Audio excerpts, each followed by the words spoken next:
Hello, ya wrong'un. Well, fan my brow. Have a guess who's back? Huw bloody Edwards. I'm not joking. Huw Edwards. He's now part of the nation's conversation yet again. So what's happened? A black and white photograph appeared online this morning. Carefully lit, thoughtfully framed. In my view, a comeback portrait. Not a warning notice, not a court image, a return. And the man in that photograph, it's Huw bloody Edwards. Once the most trusted newsreader in Britain, the voice of national grief, the face of royal death, if I can put it that way, and a narrator of catastrophe. Now, a convicted man attempting a quiet re-entry into public life. So let's strip this back to fact. Not hysteria, not tabloid sensationalism. Huw Edwards admitted to making indecent images involving children. He received a 6-month suspended sentence. In court last July, these admissions were confirmed to involve 7 A-grade CSA images, the most serious classification, and those admissions formed the basis of the sentence he later received. Suspended.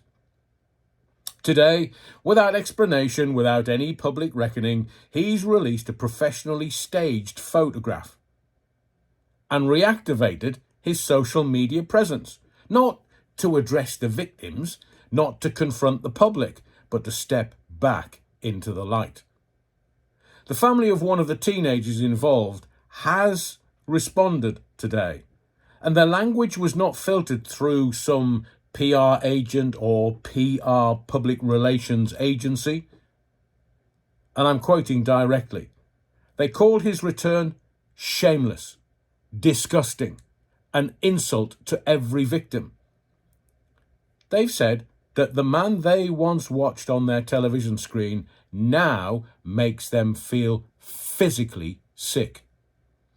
And that raises the question burning across the country this morning. Why does the victim feel like they must retreat into silence whilst the admitted offender feels confident enough to re-emerge?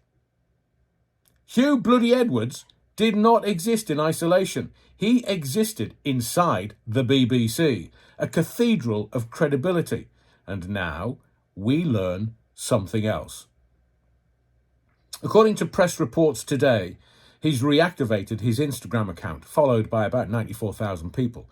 It was once the place he shared behind-the-scenes images of broadcasting life, the curated world, the access, the invitation into proximity with power. The dailies also report that he sent messages to younger males that we are aware of, people at the very beginning of their careers, people who hoped to build futures inside the same industry he dominated. You see, this is how power actually moves, not only through contracts and studios, but through networks, access, opportunity.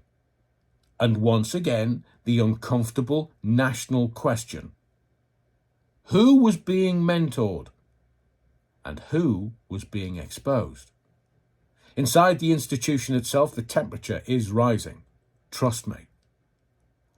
One insider from the BBC told the Daily Mail in the paper today that bosses are, I quote, bewildered by his reappearance, and they, again, directly quoting, fear it will remind viewers of the nightmare that they believed had passed.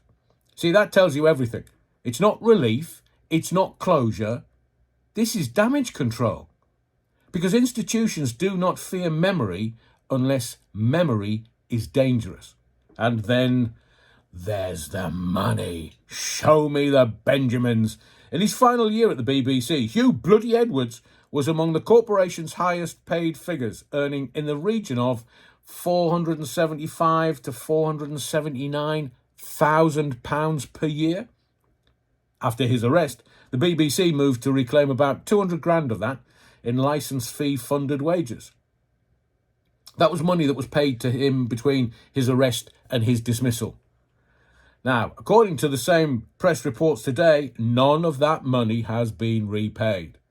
So let's be clear what the public sees, you and I.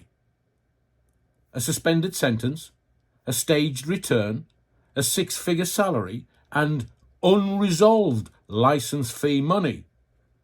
You see, that's why people are not calm today. People are not angry because of so-called cancel culture. They are angry because this feels like cheating gravity. In the real world, when ordinary people are caught with CSA material, they don't get professional photo shoots. They don't get comeback strategies. They don't quietly test the mood of public forgiveness. They disappear into the legal system and live with the consequences. That imbalance between power and punishment is what's burning today. In my view, trust is not a light switch. You can't simply turn it off and then turn it back on again with a photograph. And Britain today is not confused about what it feels. It feels betrayal. It feels disgust. And it feels protective of children in a way it never used to. I'll be direct with you. You don't reclaim authority after this. You live quietly with what you have admitted to. The public have not asked for his return. And trust me, the public is not ready to forgive what they never forgot.